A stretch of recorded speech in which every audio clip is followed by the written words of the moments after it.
দেখছো মা তুমি? জল দেখছো? জল পড়ছে এখান দিয়ে। জল দিয়ে কি হবে?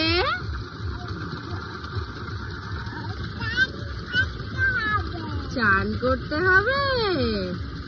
তাই তুমি কি স্নান করবে? কেন?